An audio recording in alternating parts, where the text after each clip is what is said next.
चित्त की शुद्धि चाहते हो तो बिना मेहनत और निःशुल्क भोजन कभी ना करें।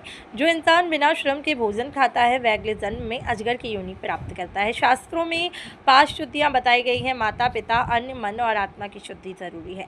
भोजन प्रेम से करो। बिना पुरुषार्थ के भोजन करोगे तो अगले जन्म में अगर अजगर बनना पड़ेगा। भंडारे में प्रसादी पाओ तो दान देकर आओ।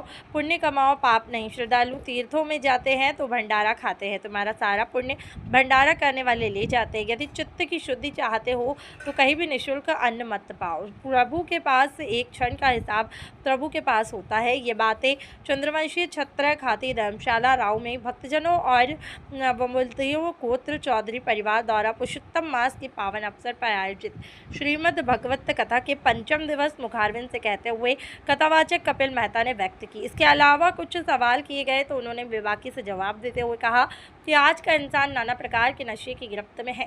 भजन, भोजन, भोग एकांत के विषय है।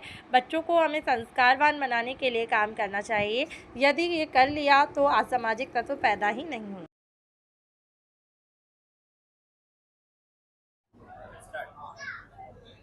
आपने जो भागवत कथा का जो वाचन किया है, देखने में आ रहा है कि युवा पीढ़ी धर्म के प्रति कम है और नशा समाज में बहुत ज़्यादा है। क्या संदेश देना चाहेंगे आप शास्त्रों के माध्यम से, ऐसा कुछ? देखो, नशे का जो आपने प्रश्न पूछा है, तो नशे में तो सभी हैं।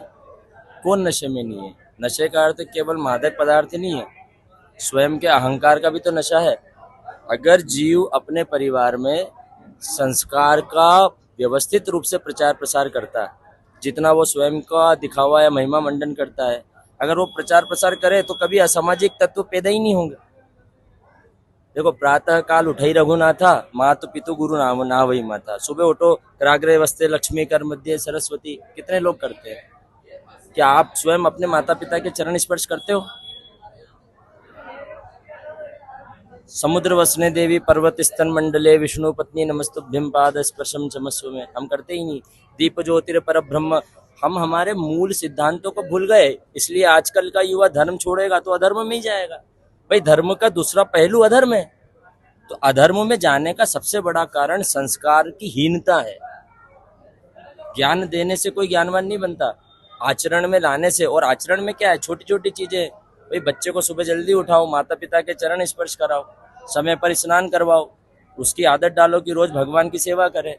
निश्चित तौर पे उसके अंदर संस्कार उदय होंगे। तो ये छोटा मोटा नशा क्या है? जीवन के बड़े बड़े नशे, अहंकार जैसा नशा उतर जाता है। एक सवाल और महाराज जी, जैसे आपने जो कथा की है, अन्य कथाकार रहते हैं, वो कथा पंडाल में नाच गाने, सब नाच वगैरह चलते हैं। आपने नृत्य को वर्जित कर रखा था, क्या कारण? देखो, अब हम आपको एक बात बताते हैं।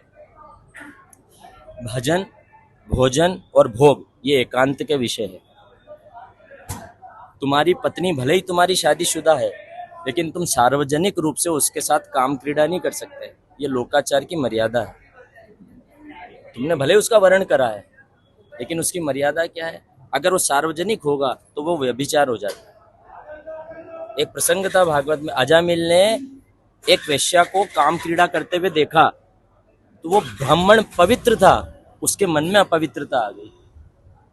तो जिस भजन में भगवान का नाम आ रहा हो और अगर उसमें पल्लो लटके बच गया तो वो तो पल्ले पे लटक गया, हो गया उसका तो उद्धार। समझे आप?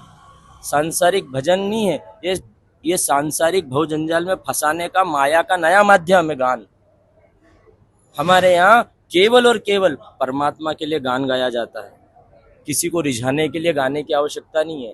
एक राजा हुआ था मुगल, उसके यहाँ एक संगीतज्ञ था जिसका नाम था तानसेन।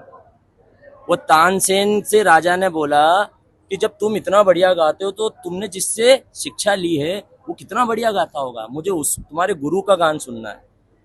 तो उन्होंने कहा, महाराज मेरे गुरु जी किसी के सामने नहीं गाते। उसने बोला, अरे मैं सब कुछ दूंगा।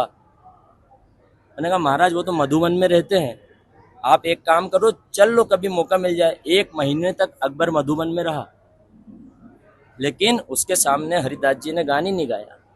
फिर एक दिन जब उसका 1 महीने का वास हो गया, अब तक आप कितनी कथाएं करा चुके हैं और क्या कुछ कोई कारण? कथा ये चौथी कथा है। और बार बार कराने में जो आनंद मिलता है परिवार को, यहाँ की जनता को, उसका आनंद ही कुछ अलग रहता है। और कुछ न कुछ ज्ञान ज़्यादा तो नहीं रहने पाते और कुछ भी ज्ञान प्राप्त होता है उसका फल सभी को मिलता है और सभी को मिले, यही हम कामना करते हैं भगवान से। आपका नाम? बाबूलाल चौधरी। आज कपिल जी मेहता की जो भागवत कथा का समापन हुआ है, क्या मकसद था कथा कराने का? देखो, कथा हर जनमानस इसलिए करवाता है कि उसके परिवार को उसका पुण्य लाभ मिले और जन जन तक ये भागवत पहुँचे। हमारा परिवार का उद्देश्य यही था कि हम सब मिलकर एक बार पूरा एक जाजम पर बैठकर एक परिवार के लोग सभी भक्तों के साथ में, सभी हमारे इष्ट मित्र रिश्तेदारों के साथ में ये कथा सुने। मूल उद्देश्य सभी का ये रहता है कि हमें इससे पुण्य मिले, लाभ मिले, और वही हम भी चाहते थे कि हमारे परिवार वाले भी जन जन पर इसका लाभ पहुँचे। ये उसका मुख्य उद्देश्य था। भागवत कराना चाहिए क्योंकि भागवत कराने से बहुत सारे लोगों को इसका सीधा सीधा फायदा मिलता है। भगवान का संकीर्तन मिलता है, सुमिरन मिलता है और इसमें आने का उन्हें बहुत सारी चीज़ें मिलती हैं। आपका नाम? भैयालाल चौधरी।